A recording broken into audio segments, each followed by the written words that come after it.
Collègue Joël Guerriau pour le groupe Les Indépendants République et Territoires. Vous avez la parole. Merci Monsieur le Président, Monsieur le Ministre.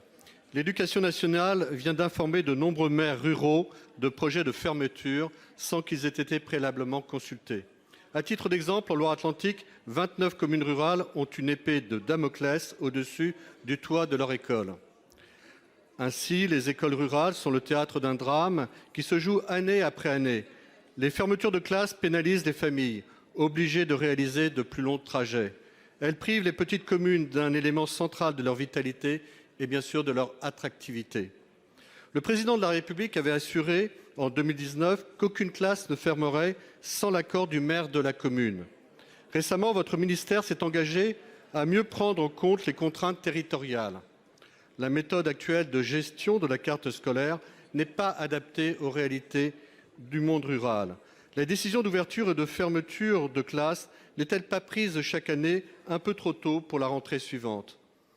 Il est regrettable de ne pas se projeter à moyen terme, alors que de petites communes engagent de lourds investissements financiers pour mettre aux normes des locaux scolaires. Les élus naviguent à vue, avec le sentiment que le nombre de professeurs disponibles joue le rôle de variable d'ajustement. Enfin, le système actuel pâtit d'effets de seuil. Il suffit d'un seul élève manquant pour fermer une classe, mais il en faut beaucoup plus pour l'ouvrir. Au-delà d'une logique purement comptable liée à la baisse démographique, nos petites collectivités ont besoin de leurs écoles. Dès lors, Monsieur le Ministre, comment comptez-vous aider nos communes rurales en prenant en considération le point de vue des maires ruraux? Merci. Pour vous répondre, la parole est au ministre de l'Éducation nationale et de la jeunesse, M. Pap Ndiaye. Merci Monsieur le Président, Mesdames et Messieurs les sénateurs, Monsieur le sénateur Guerriau. Votre question s'inscrit dans un contexte démographique général, celui de la baisse accélérée des effectifs scolaires, moins 500 000 élèves dans les 5 années à venir, entre 90 000 et 100 000 en moins d'ici à la rentrée 2023. Cette situation est certes regrettable, mais elle conduit en effet à des ajustements. C'est le travail complexe qui est actuellement mené et qui aboutira en août à une stabilisation de la carte scolaire pour la rentrée 2023.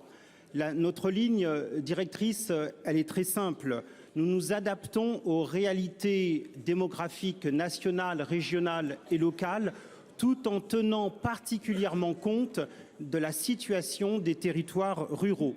Dans votre département de Loire-Atlantique, entre les rentrées scolaires 2017 et 2022, ce sont près de 2500 élèves en moins que l'on a compté pour, parallèlement, la création de 326 postes d'enseignement. D'ici à 2023, on va compter en Loire-Atlantique 743 élèves en moins. Or, dans la répartition des moyens qui est faite en Loire-Atlantique, les territoires ruraux font l'objet d'une attention soutenue. Sur les 33 communes situées dans les 33 écoles situées dans les communes les plus rurales, les plus éloignées, nous avons un nombre moyen d'élèves par classe qui est de 19, qui est donc inférieur à la moyenne du département qui est de 22,5. À ce stade, les 33 communes rurales sont concernées par 9 fermetures, mais également parallèlement 4 ouvertures. Je termine en disant que ce projet de carte scolaire qui sera arrêté à la rentrée scolaire fait l'objet d'ajustements. Ces ajustements ne sont pas clos. Nous faisons une première étape en février, une deuxième étape en juin et une troisième étape en août. Et je suis à votre disposition pour en reparler. Monsieur Guerriau.